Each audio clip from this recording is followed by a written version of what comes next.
You're listening to the Faith Breathed Hope podcast, episode number 171. Living in the past is not time well spent. However, pausing to reflect on God's goodness in our lives gives hope and reminds us that He is near. Join me as we take a walk down memory lane and reflect on the top 15 episodes from season 1 of Faith Breathed Hope. Today, I bring back an episode where I speak with partner and former president of National Land Realty, Jason Burbage, on defining and stepping into your core values. You can find Jason on LinkedIn and nationalland.com.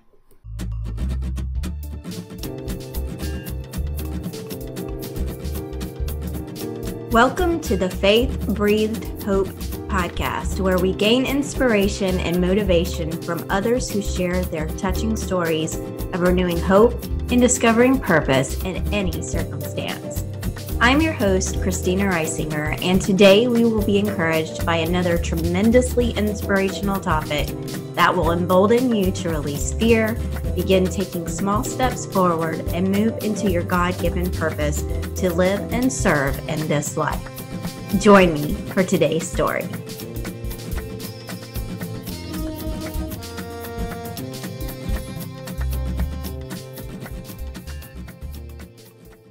Hey, Jason, how are you today? Very well, thank you. Good. I am so happy to have you today on Faith Breathed Hope. So the first thing I do with all of my guests is I ask them to tell the audience a little bit about who they are, what they do, and share some of their story if they want to do that. So I'm going to give you the floor and let you just speak. Yeah, well, I appreciate that. You might be getting yourself into trouble giving me that type of open-ended podium. But anyway, again, my name is Jason Burbage, and I live in South Carolina. And I was born and raised in the lower part of the state, in a very rural part of the state, and found myself making a career out of selling rural properties. I work for a company called National Land Realty, and we specialize in selling acreage properties and rural properties and farms and that sort of thing. So I've been doing that for over 20 years now, and got a beautiful wife and 3 young boys, and we're just trying to make the best of what God blesses us with every day. Wonderful. And, I know you from, not well, but we, from several different platforms, and I've heard you speak. I heard you be interviewed, and we spoke about something that you've spoken about before is core values. And I'd like to talk to the audience about that today, in the sense of having those core values to be able to help be an overcomer, to work into finding hope from all of the things that happen. I mean, we have never been promised to have a perfect life. And, all of us go through things, there are our own certain personal things, but being able to have a certain core value system, and you work and teach this, I think, with the people that work with you in your company, but it also applies to just the everyday average person. So I'd like for you to just kind of define what core values are, if you don't mind, just to start off with. Yeah, absolutely. It'd probably be best to kind of frame it from a standpoint of in addition to what they are, but why do we need them? And the purpose of core values, they go hand in hand with your purpose and your mission. And whether that's as an individual or as an organization, whether it's a group or a business or a nonprofit or whatever it may be, you need to know why you exist. And then the core values come into play because they defined how you act, how you go about conducting yourself. And it's important, in my opinion, that folks understand why it's a necessity, because You're absolutely right. I mean, we're dealing with things every single day that we don't plan for or expect. I mean, goodness, look at what 2020 has brought us so far. Who knows what else there is to bring? But without a mission, without purpose, and without understanding how to act in regards to that purpose, it makes things very challenging to overcome. So you're right with my company, and what you were specifically, that message you were referring to was a message I sent out to our team, and just discussing our own core values and how that relates to our mission. And I said about we've always had core values with our mission statement, core values with National Land Realty, but we last year we modified them, which is perfectly fine. I've lived just like many people. I've faced all kinds of challenges and adversity in my life. And just so everybody can have some context behind that, I was born without fingers on either hand. So I've lived my life with the label of being disabled, and had to deal with all the challenges that go along with not having fingers. So for me, I wouldn't be where I am now if I didn't have a clear vision on who I am, what I'm here to do, what my mission and purpose are, and then how I'm supposed to act pertaining to core values. So that's kind of it in a nutshell, from a big picture standpoint. So would you say that, these core values stem from first experience, or, you want to look at your purpose? We hear a lot of people talking about, you need to figure out what your purpose is. You need to know what your purpose is. And I suppose that in business, it's quite different than it is in a personal place where you say, hey, this is my life's purpose. And there's so many people out there that are trying to figure that out. I know personally, what guides me towards that is my faith in God, and knowing that, maybe that has changed over the course of my lifetime, and you would think, well, your purpose doesn't really change, but I think maybe with different rite of passage, God is trying to send a different message to us and say, hey, maybe you're not aligned with it and you need to move a little bit this way. And my husband and I certainly figured that out in 2016 when our youngest child passed away. So would you say that this is something, it's kind of like, does the egg come before the chicken, or the chicken come before the egg? Is it defined by our experiences? Is it something that, it's come off of our talents and our gifts that we've been given? What would you say about that? Yeah, I would say that they go hand in hand. You can't have one without the other. That's the simple answer to that. I would say that whether it's a business or an individual, most people, when they think about, their purpose and everything, and I'm guilty of this, you envision that you've got to have this grand thing.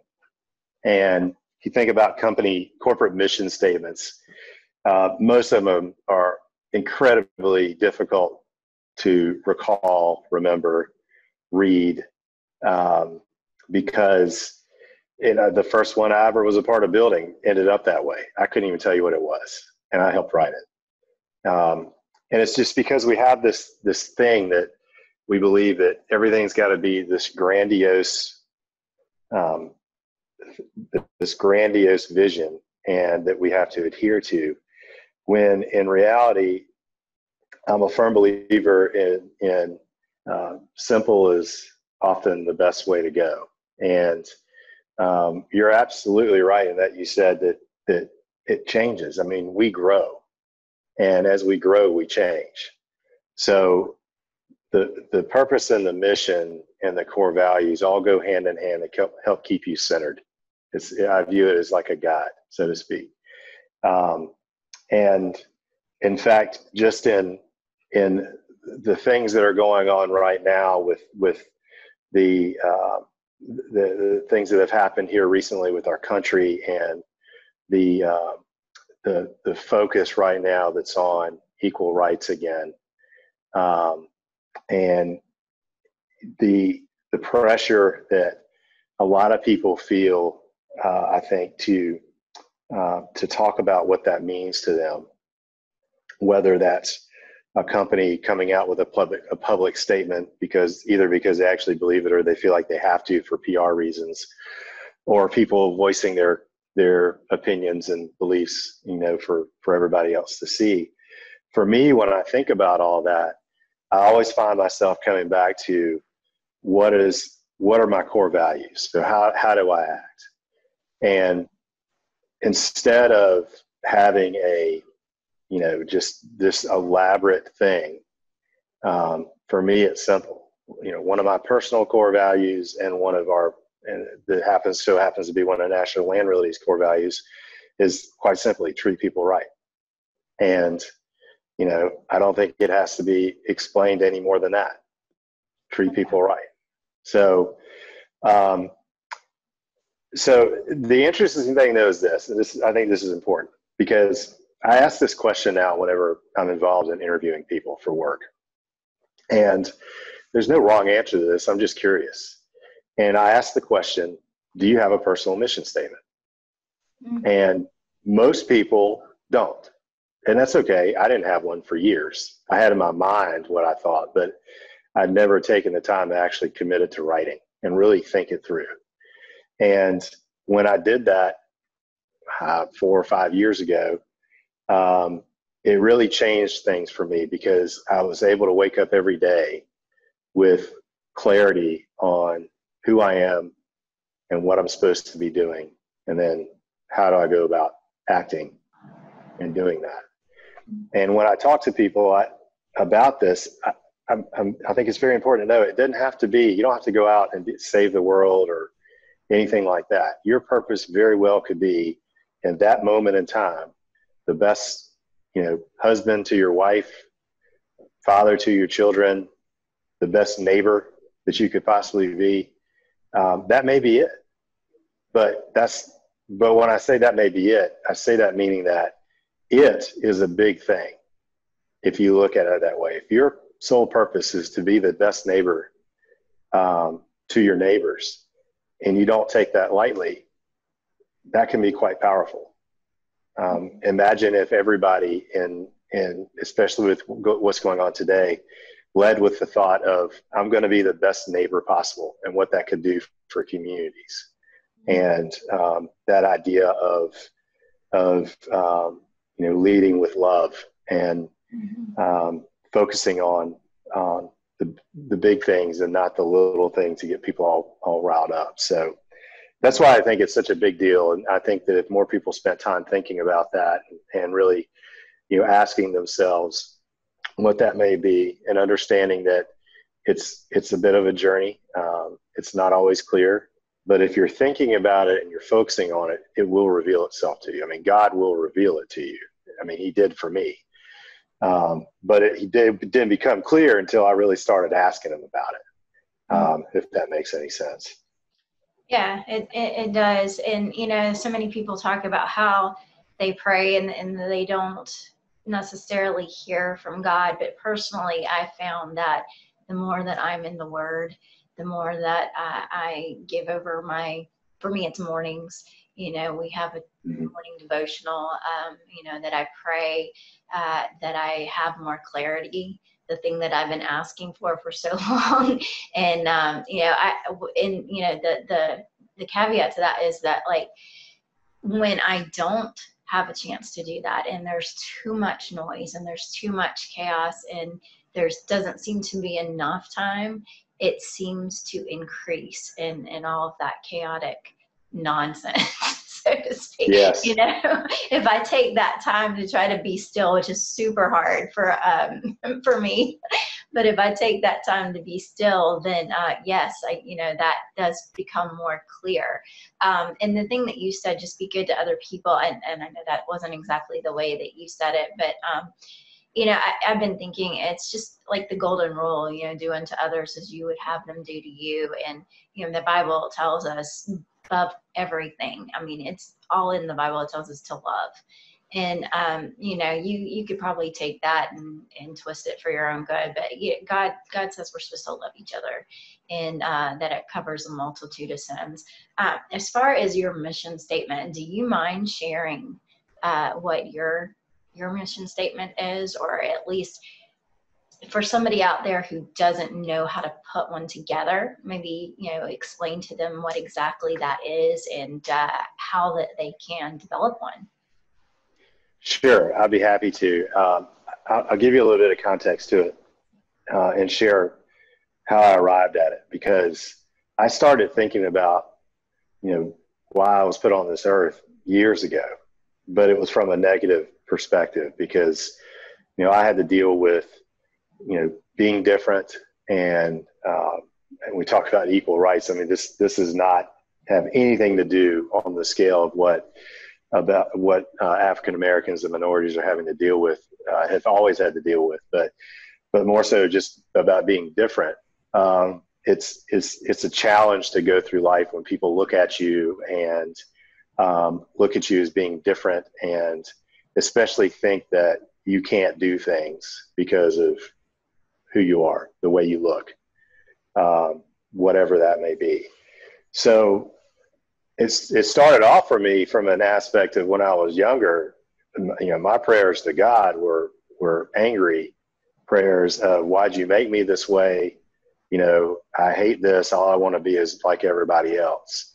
And then that started evolving into, me realizing that, maybe there is a reason why he made me this way. And that I was put here for a reason. And maybe it was to be able to have, an impact on others. But again, that didn't really manifest itself until I got older. But I had a moment when I was in my early 20s where I found myself, I was driving down the road. I had the radio off, just no noise. It's something that I just like to do because it's peaceful for me. I'll say real quick that resonates with me about how you getting into the Word is a way for God to communicate back to you. I've had that same experience where it feels like the words are kind of jumping off the page at you. At least that's what happened for me. But I found that also for me, prayer for me is my opportunity to speak to God, and then meditation is the opportunity for me to listen. Mm-hmm. And meditation, don't take this the wrong way. I'm not thinking about guru finding a quiet place and stopping and listening.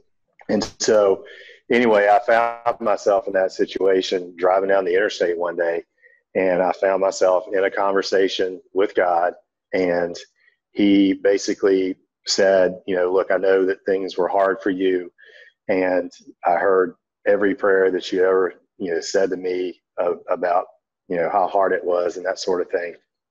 And long story short, he said, if you want me to give you, you can have whatever you want. And my response was, I don't want anything. I'm happy with who I am. And that was a point of clarity for me. So when I got to that point of clarity, that was a big deal, of course, because it put me in a place where I didn't have to, make excuses or lay blame. That was a big thing before. And I could start thinking about, well, what am I supposed to do with myself? What am I supposed to do why did God make me this way? Because he didn't tell me. He didn't make it easy and say, well, you're here specifically to do this. In that conversation. Now he has revealed that to me. And I've arrived at that again over a period of time.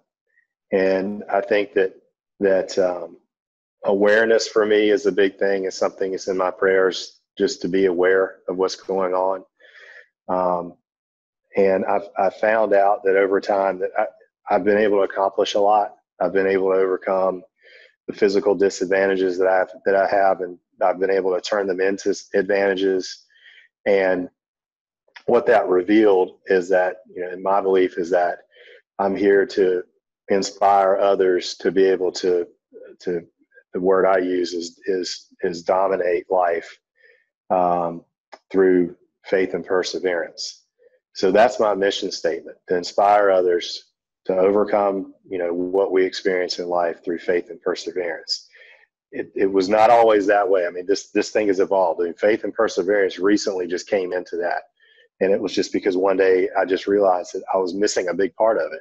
It's one thing to inspire people to do things, to overcome things, but if you're not including faith and perseverance in that, it just makes it that much harder. So that's my mission statement, and that may change down the road. That mission statement means, by me saying that, and being able to inspire others, that means my kids, that means my spouse, that means people that I work with, and I take that responsibility very seriously. And I say that because I fail at it every day. I'm not perfect. I make mistakes. I'm sure Ashley could give you a laundry list of things that I've done, that I could be better at. And that's why I'm who I am, because we've got a great relationship in that regard, and that I've learned humility, and have learned that, if you just shut up and listen to people, you can actually grow. So that's kind of how it all came through for me. So just to kind of circle back to your original question, just be patient, pray about it, listen. Somebody gave me advice a long time ago, and I actually just read this in a book I just finished, that when somebody's speaking, before you respond, wait 3 seconds and, let it sink in. And believe me, I'm the type of person, when I get something on my brain, when somebody's saying something, I can't wait to get my thought out there, because I don't want to lose it or whatever. But yeah, so that's the simplest way I can explain it. And it's going to be different for everybody, but you just have to be intentional about it. Yeah, and so many things that you're saying, my brain is it's all over the place on the same exact way. But I want to go back to that piece about the meditation. And, as a Christian, and I don't know if this was just me, or it kind of made me think of it when you started talking about it. But, I used to think that meditation was not something that I can do as a Christian. I don't know if that's just me or if that's just weird. I thought it was just one of these crazy things. But the more and more I think about it, the more I know that it's that being still, that God tells us, be still and know I am God. And, that is one thing that I have struggled with my entire life, is being able just to be still. Because like you just said, there are probably 500 thoughts popping in my head as you're talking. And I'm like chomping at the bit to ask you questions and not interrupt, and then I'm like, oh man, am I going to remember this, that kind of thing. So I know certain people are like that. But yes, definitely we need to meditate and, just really reflect on the words that are in scripture. That, and I also used to think, well, you read the chapter and then you're done. But what I noticed as an adult, as someone who is newly, not a new Christian, but newly back into the word, newly trying to study and see what I can find, all that God has for me. I noticed that I will go back to the same scripture over and over and over again.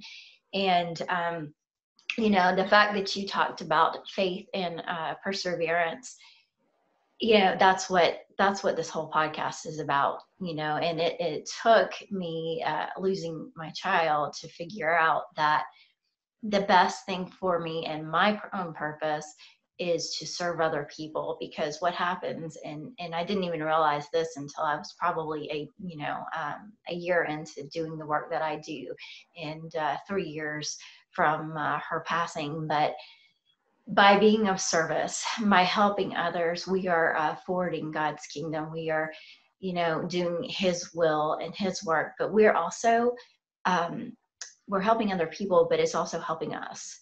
So before, I thought it was all about the person that's listening, the person that I was trying to connect, the person I was trying to help. But gradually, I learned that it's also healing me, continuing to heal me, continuing to help my own character grow, continuing to help me draw closer towards my relationship with the Lord. And when you do have faith and you persevere and you are of service to others, you will notice that that builds your character and continues to build your character. And you're right, it probably will change as time goes on. So do you have any final words, final advice for anybody out there who's listening, who says, you know what, I'm struggling, and maybe I've had so many things hit me, and it's not just one thing, but things just keep coming and keep coming. And, I feel like the weight of the world is on my shoulders. So it's very difficult to stand up for those core values. It's very difficult to see a hope in a future. Do you have any wise words, wisdom that you can share for them? Well, I don't know how wise they would be, but I'll start off by sharing with you what my core values are, and they're the same for our company as well. For me, find opportunity in every challenge that you face. Treat people right. Mm-hmm. Love what you do. Be coachable, which I think is incredibly important, in that we have the humility enough to be able to want to be able to learn from others, from our experiences and that sort of thing. And work to get better every day. So it's just 5. And they're nothing, like I said, they're nothing fancy by any means whatsoever, but finding opportunity in every challenge is hard. It's hard to find the silver linings, because as human beings, we're naturally just wired to go immediately to the negative and try to worry about how we're going to deal with it. And too often, when we're stuck in that, what I call, the enshrouding darkness of worry, when we're stressed about things, we completely miss these other opportunities that are around us, that are silver linings. And so it's about having it's just about mindset, and it's about putting things in place that when you find yourself struggling, you've got people around you, you've got things that can help pull you out of it to be able to get back on track. So again, for me, it's reflecting back to what's my mission? What are my core values? Finding opportunity and challenges, treating people right, loving what I do, getting better every day, being coachable. And I can just relate this to, well, let me back up by saying, it's interesting now, people naturally want to associate, all the physical and emotional things I've had to overcome because I'm different, I don't have fingers. And that's understandable, because it's what you see, and naturally you relate first and foremost to what you see. But the way I am now, especially with people close to me, they forget. People tell me all the time, I completely forgot that you don't have fingers. And it's usually because I've made some joke or something like that. But that's because I'm at a place now where, and I view this the same way, the stuff that I deal with is no different than anybody else. So when the economy started getting crazy because of the oncoming pandemic, and then all the changes that we had to endure with that, I found myself in a place of going, all right, you have doubt. What's going to happen to our business and the people in our business and my family, and what do I need to be worried about? You find yourself asking yourself, what do I need to be worried about? And so the way I manage this, the best, most recent example I can give you is I ask myself, you know, what brings me happiness? What brings me joy? Because for me, there's a difference between the two. Happiness is tied, for me, is tied to material things. You know, you get happy when you get something new, whether it's a new article of clothing, a new car, a new house, new whatever, a new tract of land. So that brings you happiness. But the thing about that is all those things are material, and they're not eternal. They're not going to go with you. You may be able to give some things to other people, but at the end, you're not going to take them with you. For me, things that bring me joy are eternal.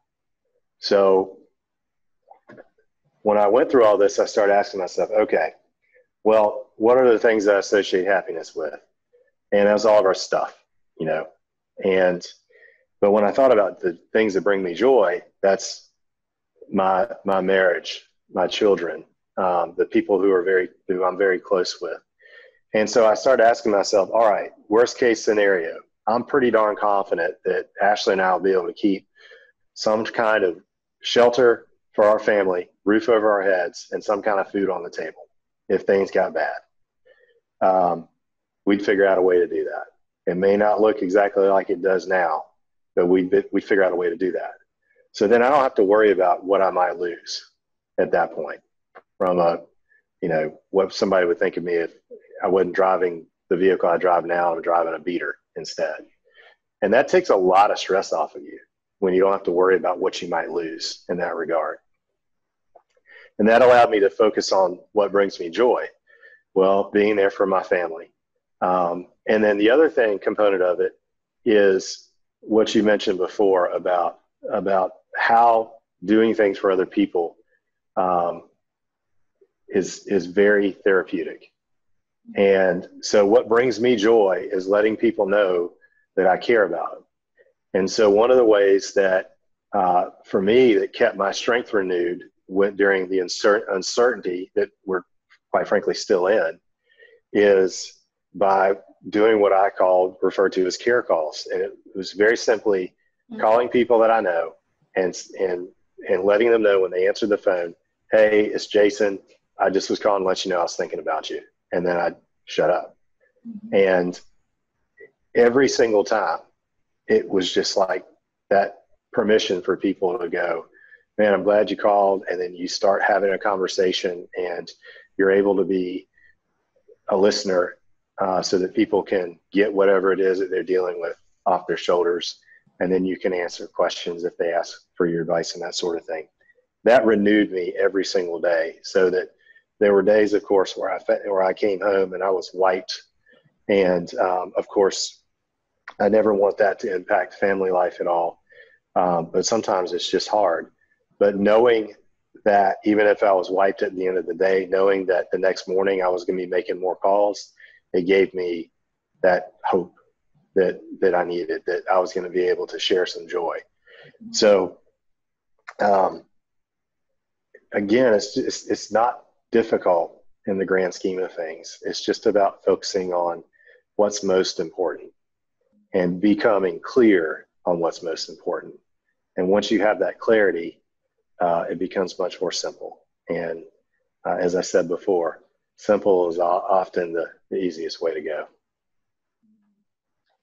And I love the care call thing. I mean, it's someone messaged me the other day and said, I was just thinking about you, and it just makes your heart swell. You're like, oh, especially if it's outside of your family or, your close circle, then, it just really boosts confidence and gives you encouragement for the day. And, we need that. The people, I mean, maybe some people don't need that, but I think for the most part, most people need that. And they need to know that they matter, and just giving them that little extra oomph to keep going forward. And you never know when you're going to talk to somebody who was in a really rough spot, and your call just gave them some light. So I think that's absolutely I think we definitely need more of that. We definitely need more of that nowadays. I mean, it's easy to observe where a lot of people are just by, what you see, whether you're looking at social media or the news or whatever else. Mm-hmm. There's a lot of folks have a lot of stuff pent up, and I don't blame them for it. And we've evolved into a society where, outrage is norm, and in some cases it's necessary, but for the most part it's preventative to being able to come together and figure out a way to make things work. And I want to say this because this was very poignant for me. Yesterday was the 5-year anniversary of the Mother Emanuel slayings, which happened at a church down in Charleston, South Carolina. Mm-hmm. It was an awful scenario where a white kid went into a church during a small group meeting and prayed with the folks, the black folks that were gathered there, and then killed them at the end of the day. And he did it. And he wrote the reason why he did this was to incite a race war. Mm-hmm. And what blew the country away was the reaction that came from the family members of those who were murdered, and then eventually the whole Charleston community. And that was that, in fact, one of the family members said to the killer's face when they had him in custody, I don't have room in my heart for hate. Mm. And another, the son of one of the family members said, and he said, I didn't prepare to say this, it just kind of came out. And that was that, love is always greater than hate. Mm. And so I think that if we get to a place where more people know that people care about them and care how they're doing, I didn't come up with this on my own. I got the idea because people were reaching out to me. And so my challenge was reach out, and this is my challenge. Reach out to people and let them know that you're thinking about them, and then ask them to do the same. So instead of people being stressed and worried about exponential growth of a virus, which of course we need to be aware of, or exponential growth, which again we need to be very much aware of racism. We should also be focused on exponential growth of letting people know that we're thinking about them, and that's love overcoming hate in that way. And how powerful could it be to be a light shining through the darkness if so many people did that, mm-hmm. instead of making outrage comments for whatever reason, just to send some kind of relief, I guess, from their hearts. So yeah, absolutely. Anyway. I remember that. I didn't realize it was 5 years ago. Yeah. So time flies, but it does. Yeah, I mean, I have spoken with so many different people who are grieving, and even speaking to people who have had family members murdered, and just that component of forgiveness. Working with people in grief, forgiveness is not just, you can forgive yourself, but you can forgive others, and it's for you. It's for you to be able to move forward. Yes. And have that hope and have that peace and not be tormented all the time, and to be able to move closer to what God's will is for you and your ultimate purpose. So, Jason, I really thank you for sharing. Can you tell the audience where they can find you if you want to share? Yeah. So I'm pretty easy to find. If you just search my name in Google, I'll come up. My contact information is on our website at nationalland.com. I've got Facebook, Twitter, Instagram, LinkedIn accounts. They're all under Jason Burbage. So you can find me there. And I welcome any opportunity to talk. Yeah, awesome. Awesome. And we hope that you guys continue to be blessed and bless others, and we will see you next time.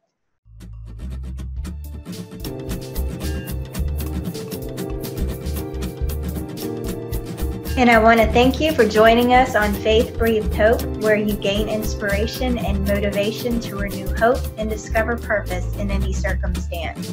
Please like and share this podcast and give us a review on iTunes. Be blessed.